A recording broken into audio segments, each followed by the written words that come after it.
Welcome back to Monday Mornings with Mitch podcast. I'm your host, Mitch Morse, joined alongside, as always, by Hahey.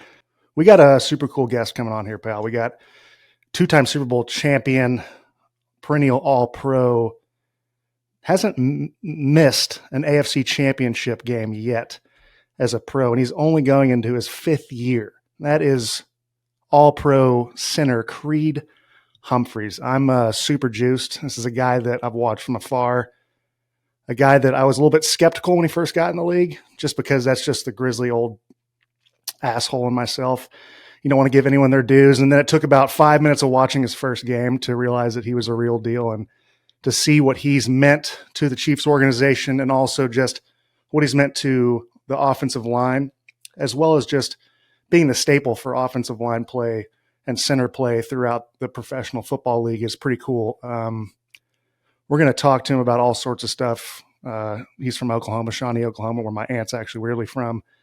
We're going to talk to him about what it's like being a Chief, all sorts of stuff. And then also just kind of like what the vibe is like around the building post a really kind of crushing, heartbreaking Super Bowl loss, something that he hasn't really had to navigate yet. So super juiced, man. Case, what are you thinking as we get into this episode? The only thing I can think of is, can you imagine, getting into the league and then having just so much instant success? I mean, you said what, 4 years, AFC Championship game, Super Bowl. I mean, that's incredible. I mean, there's some people that play their entire lives and never get a dose of that. Who are you fucking kidding, dude? No shade on you, sniffing it, dude. Never got there. It's a tremendous feat, and I think another thing that's really cool, Case, is the guy hasn't missed a single even practice for an injury. I thought that was one of those really cool things, and something that you have to kind of come into your own sometimes as a professional, dealing with how to navigate not only daily but season, how to maintain your body. And this dude's just been a pillar, and I think that's why the Chiefs were so adamant on re-signing him 2 years ago, resetting the market by almost $4 million. He earned every penny of it, and I saw him when we were with the Jags like days or two before. He must have known it was coming down the pipe. No one else did. And he's not a very exuberant person when it comes to emotions, but you could tell he had a little bit of a shit-eating grin most that day, and it was because he was going to pop off on this thing. But he deserves every penny. Looking forward to it. Let's get into the conversation. I've got a long list of real good reasons for all the things I've done, and regret is just a memory written on my brow. And there's nothing I can do about it now. Hey, we are joined by one of my favorite watches at the center position. We got Super Bowl champion, Pro Bowl All-Pro, just a horse of a human. Creed Humphrey is joining us. Creed, we appreciate you taking time out of your day, brother. Of course, yeah. Thanks for having me on. I saw you announce doing the podcast and everything. I was fired up. I think it's going to be awesome. So this is sweet. Well, we'll let you have that opinion after we start doing this thing a few times. Really appreciate it. The ego is just on fire right now, but I want to kick this off, dude. Like, one of the things for me, I don't know about you, is you watch other dudes at your position doing your thing, right? You try to pick up certain stuff, emulate what they're doing. There's certain guys you love watching because you're like, I can pick this up. And there's certain guys you don't like watching. It's like, I think they could do it better. And then there's another category of guys that do it. And you're like, I don't like watching because there's nothing I can do that they're doing. Like, it's like nothing I can emulate. It's not that I haven't thought about running to the second level like a gazelle, dropping a linebacker, dragging my gones, my D&Bs on his – nice job, by the way, for the Bears on his forehead, or just anchoring a 340-pound dude just right there. So I doesn't mean I didn't watch you do your thing. Tremendous player for the last 4 years. But there's one thing that stands out to me when I watch your film, and Casey's going to put a picture up, and I want you to see the difference between these two players. All right, so the dude on the left, unbelievable player, doing the right, fighting for his life. What do you see as the major difference in these two guys? I'll lead you something like, look, dude, you have a sneeze of tape and something that's not even going to last through pregame warmups. All right. Yeah.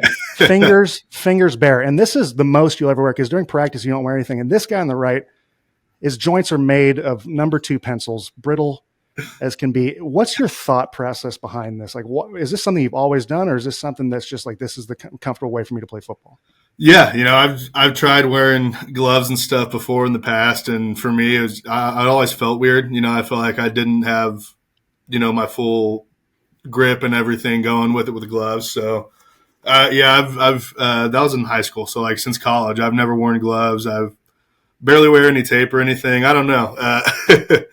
But yeah, for me, it's just the less is more for me. Yeah. Yeah. It's not even the fingers. It's sociopathic behavior. But I got to tell you, it just shows the kind of mindset you have, pal. It's tremendous. Kind of going to another thing, something I want to ask centers. Do you have like a pre-snap routine? Like, so say you get the play call, get the cadence, you have those 5 yards you have to go through, have to assess what's going on, get the pertinent information out and go. Is there something, like for me, I was always like, get the cadence, break the huddle, remember the cadence, see if it was base, sub, pertinent, and then go back to cadence again. Like, what do you think, and has that changed over the past few years? Yeah, I think you hit it really. Making sure I got the cadence as well as, the rest of the offensive line. So communicating the cadence and then seeing personnel with them as far as base or nickel, sub, or checking fronts, rotation of the safeties, things like that. Just trying to get an eye for the defense, seeing where, people can fit into the box in the run game, things like that, where they could blitz, stuff like that. And then, just a ton of communication going on, making sure everybody's on the same page. That's the main thing, I think, is the communication part, is putting your guys in the best position that they can be in to go out there and play free. So I feel like that's probably the biggest part of being a center, is making sure everybody's on the same page, understanding what the scheme's wanting to accomplish, how you're wanting to attack each defense within the scheme. So really that's kind of my process through the pre-snap stuff. Which sounds like, for the layman, so much, but really it is kind of like it happens in a split second, right? And every play call, whether it's run or pass, like everything, the communication, everything's dictated. So it's just like 1,000 reps. And I agree. Like, you get most of these in walkthrough, it's just time on task, but you do it beautifully. Okay. So appreciate it. Switching. Yeah, no, it's dude, it's unbelievable. Really, I don't want to get weird about it, but you do a really good job. One thing, I saw you a few months ago in June. You guys hosted me around like a kid at camp, man. It was really fun just going around, seeing you guys work. And my wife, when I got home, asked me, was like, how was it? And I was like, the eerie thing was there was this silent intensity, right? This palpable intensity. And this is a 2-part question. One is, even when I was there, like, coach wants you to let your personality show, but there is a standard to what you do, right? So one is that intensity kind of ramped up a bit, just how last season ended with a little bit of maybe a sour taste in your mouth? And 2, is there just a standard of work, like a standard of how things are done in the Chiefs locker room and through that organization? Yeah, definitely. I think first off, Coach Reed has done a tremendous job, in Kansas City, building a culture, bringing in the right guys to help build the culture. Right coaching staff, the veteran players here, they know what it takes to win, and all the work that goes into each week just to get to game day. So there's since I've been here, there's been a great culture throughout this building, from coaching staff down to players, down to really everybody in the facility. So I think that's one of the big things, is him letting the veteran guys show the younger guys how to handle day to day, how to approach different things as meetings, walkthrough, practices, all that. So I think it starts with that. And then, also I definitely think, some of it has to do with just, how last season ended. We didn't get what we wanted. We didn't get the main prize, the Super Bowl. So, I think guys that were here last year are fired up about it, and they're ready to get that taste out of their mouth and, get after it week 1. So it's been a tremendous camp. Everybody's bought in really well right now. There's a ton of intensity, ton of competition. So it's been awesome. Well, that competition is led, like you alluded to, from those vets. And it's got to be kind of a weird thing thinking about yourself as a veteran in that locker room now. But the one thing I was thinking about was, at that practice, like you said, the intensity was led by players exclusively. And I was with the offensive side. It was that offensive walkthrough. It's full speed against no one. And it was Travis and Pat, like finishing through the line, attention to detail, lining up, starting the play over again. It was not a Charlie fuck around time. And it was something that I was there like seeing guys, but I was afraid to say anything. Like it's a beautiful thing to see. And I'm glad that went around with training camp. But speaking of training camp, one thing that is kind of a lore around Coach Reed and his practices are the infamous long drive drills. Oh yeah. Dude, fucking brutal, dude. There's nothing that can prepare you for it. No. There's nothing to describe it or put it into words unless you've gone through it. And it's kind of like a horror story you tell your kids at night to scare them. But it's been around the test of time, dude. Tell me about your experience with long drive drill and why do you think it's withstood the test of time with Coach Reed?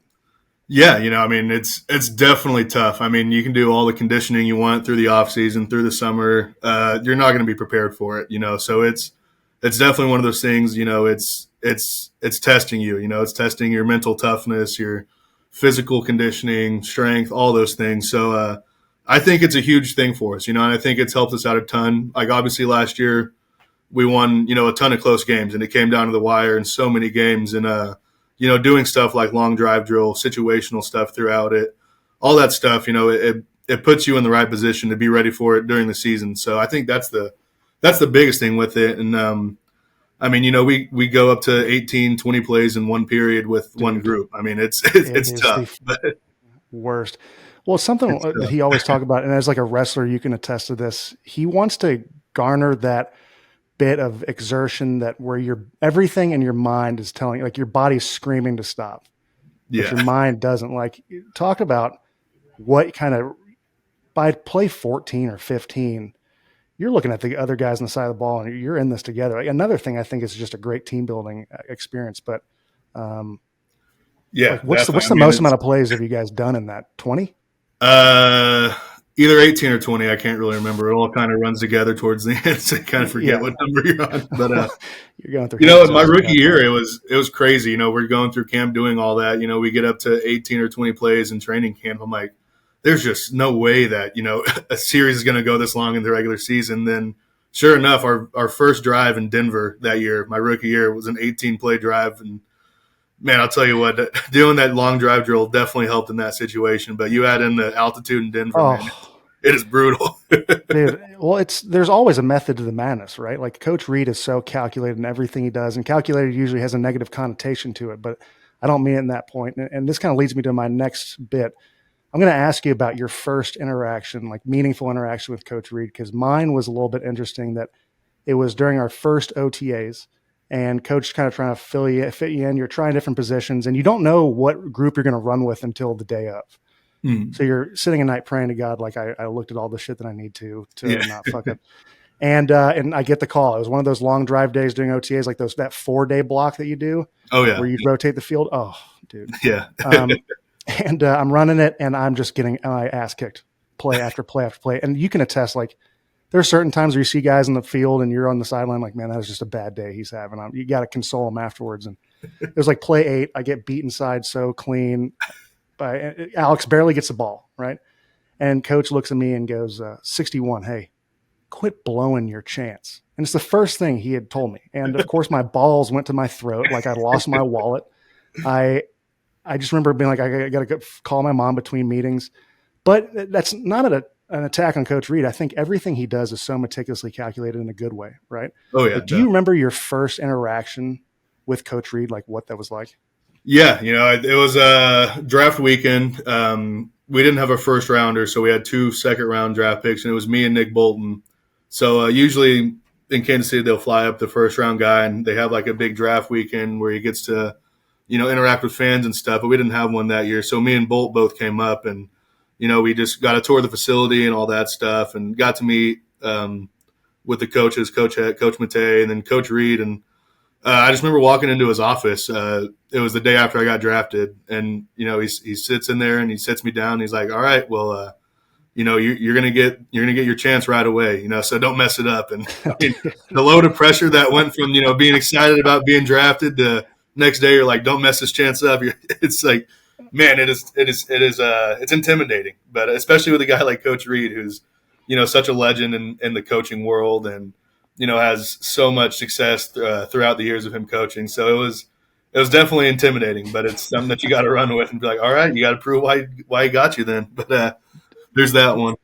Sounds like some similar cadence there. Yeah. Don't mess it up. Dude, Don't mess it up. There's something about just his demeanor. He can speak with his eyes, and that mustache really like has a personality of its own. But it really is a beautiful thing. And something along that lines that Coach Reed's always done, kind of like long drive drill, is he's had a slew of coaches that are just top notch. And one that we've shared, who I think is at the top of the game, considered in the top 2 or 3 in his position, is Coach Heck. Definitely. Coach Heck is he's also calculated in his own way. He's an amazing human, but he's also a great teacher of men. And he'll always go, I don't want you to mistake my tone for my message. Yeah. I'm fucking pissed. So he's just always mild mannered, never goes off the cuff, right? But he's also so great at building players up, teaching them the game of football. And then you got a guy like Josh Simmons in there. What a perfect match for those two guys. So what do you think is Coach Reed, or not Coach Reed, but Coach Heck's secret sauce in regards to developing and teaching offensive linemen? Yeah. I'd say the first thing is, being so detail oriented. He's gonna harp on you on the basics of, the play, all that stuff. But he's also, just because you win a rep doesn't mean that, you did everything right. So he's gonna be like, well, you won this rep, but it's gonna be a lot easier if you do this, this, this, this. He's gonna list things off, and it's just becoming satisfied with not, just doing your job, but doing it the right way, approaching it the right way. The mentality of, how you're supposed to play offensive line. He ingrains that into you so fast as soon as you get into the building. His first cut up that you watch with him is a finish tape, from the year before. So, he's just showing highlights of guys, finishing plays, putting guys on their back, finishing through the whistle, bird dogging guys is what he says, so all those things. And it's just he instills the mentality right away, and then also just all the details that you need to know, and that helps you become a better player. And it's been awesome to see him with young guys like Josh. Josh has done a tremendous job this camp of, honing in on the details, listening to Coach Heck, just all those things. And it's paying off for him. He's doing really well right now. Well, I thought something that you alluded to was, first of all, Casey, bird dogging is a fancy way of saying teabagging someone. Yeah. No, I got it. I got it. The one thing that Coach Heck always would do he'd say, what were you thinking here? And when you think about that, like as a parent, if my son's trying to stick a fork into the electrical socket, I'll yell, no, what were you thinking? But that's not the connotation he's doing. He wants to see how you process information, right? Like Creed could process information different than Josh, right? So he's going to try to meet that and match that. And I always thought that was a really cool thing. But also one thing is like, is it still a nightmare, Creed, when he asks people to get on the board? Yeah. We haven't done that this year, surprisingly. But it's always – there's always one day in training camp where we'll do it, and everybody's dreading it. Can you allude a little bit to what that looks like? Yeah. So, we'll just, probably 30 minutes out of a meeting, he'll take the time, have everybody in the room go up there to the whiteboard, and, he'll give you a formation play and then the defense, whether it's a blitz, whether it's coverage, all those things. And he's going to tell you, draw up the play and draw up how it needs to be blocked. It's definitely intimidating, especially when you're a younger guy. You're still trying to, learn everything about the offense, learn how to read coverages, how to read defenses, all those things. Everything's going a million miles an hour. But I love doing it. I think it's a huge help because if you're able to, go up there, draw the things out and coach guys about it, then it shows that you have a good grasp of the scheme, a good grasp of, how that play's supposed to work. So I think it's a huge help, but it's intimidating. There's no doubt it's the most intimidating thing I've ever been in an offensive line room because you can either feel like a superhero putting exactly what he wants, or you can feel like a dumbass. Yeah. Right. And with it's always centers, super it's great that centers for some reason always get the hardest looks. But always the hardest looks. And if you don't do it right the first time, for the next 6 months or a year, you're up there every chance you get. Yeah, exactly. Creed, I want to, since we only have a few minutes left before you get out to practice, I want to switch over to what Oklahoma, the state. You're a proud Oklahoman there, pal. And actually, we got a weird kind of Kevin Bacon situation where my aunt lives next door to your cousin. Oh, really? I think was it Megan Loops? Is that right? Looper, yeah. Looper. Oh God, see, it's your first episode, right? Megan Looper. So they live 2 doors down, and no way. So Yeah, unbelievable. It's a great spot. But there is a story, and I think it shows how so ingrained you are in Oklahoma, that an anonymous source that you got off, speaking of that draft day, of the plane, and this person said he still had cow shit on his boots. And I don't, first of all, I took that with a grain of salt because I mean, I don't know that much, but it just shows, I think it's just kind of like certain people are from certain places. You can see it in how their demeanor, how they carry themselves. I mean, the no gloves thing. I mean, there's some toughness built into that. Like, what is Oklahoma as a state, and maybe Shawnee meant to you, and how it's ingrained and shaped you as a person? Yeah, I think definitely there's a bit of toughness, especially in Shawnee.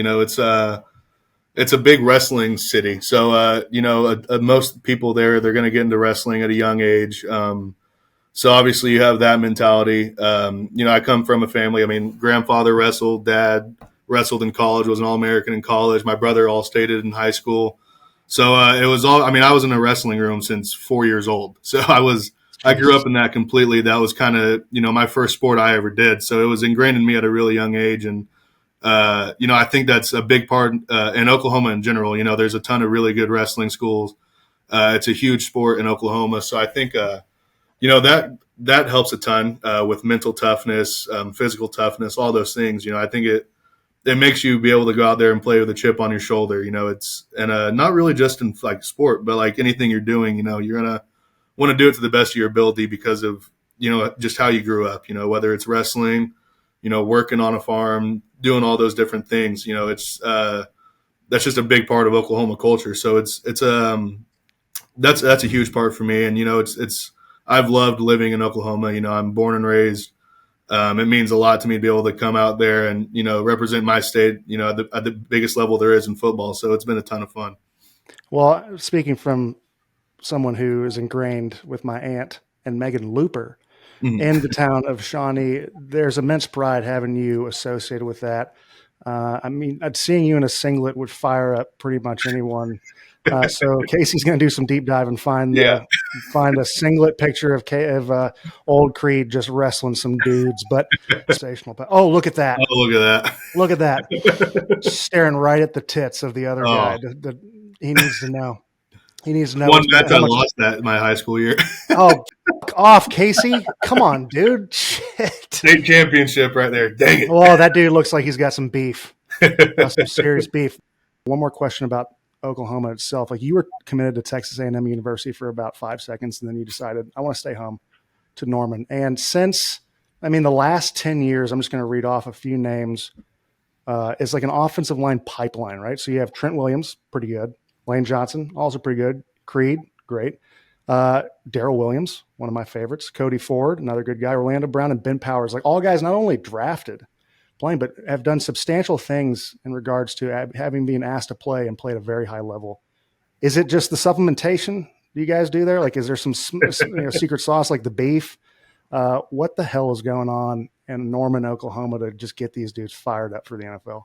Yeah, I think, this Oklahoma, University of Oklahoma in general has such a proud tradition in football. There's been a ton of success there, a ton of really talented players to come out, and especially along the offensive line. I mean, there's so many good players that you can point to that have played at OU, and it's a big insane list, dude. It is. And a big thing, when you're there, one of the biggest things is upholding tradition and upholding the standard in that room. There's so much rich history, so that's a big thing that, we've always pointed to whenever we were in college. And, our offensive line coach, Coach Biedenbow there, he's the same way. He's a tremendous coach, one of the best in the country. And, he's worked with so many good players, and, he upholds their tradition as well. And, he knows what it takes and, who walked in your shoes before, and he's going to tell you exactly what you need to do. Well, Creed, I want to end this interview. You've been so gracious with your time. Information. It's been unbelievable. Thank you so much. But I have a friendly wager. Okay. No gambling. That's not something we do on NFL property or anyone associated with the NFL. But Missouri plays University of Oklahoma Sooners on November 22nd in Norman. And if Missouri wins, here's the proposition I have. If Missouri wins, I would like a Creed Humphreys game-worn jersey signed, MIZ Go Tigers. Okay. Okay. All right. I know that'll really hurt your soul, but I think it'll be worth the fact that if Missouri loses, I'm going to shave everything except my mustache and have to wear that as a badge of shame no chin, dude. It's just very phallic-y, this thing is. So I have to do this deal. So if you're up to it, I think that'd be a great way to kick off this show's wager section. And also kind of, we'll have some time to think on it. So what do you think about that there? Oh, yeah. No, I'm definitely down. I mean, that's a great rivalry right there, in college football, OU, Missouri, especially in those Big 12 days. So, I'm pumped about it. I grew up watching that game every year, and it was always a great game. So, I'm definitely down to do that.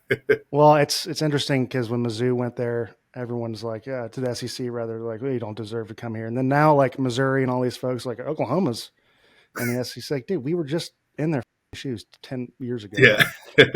Creed, I can't thank you enough for spending time with us, buddy. You're an exceptional player, an exceptional person. I wish you nothing but the best, pal. And if you need anything from us, please holler. Appreciate it. Yeah, thanks for having me on again. It was a blast. I appreciate you, pal. Take it easy. That's Creed Humphrey, Super Bowl champion, all-pro center for the Kansas City Chiefs. And there's nothing I can do about it now.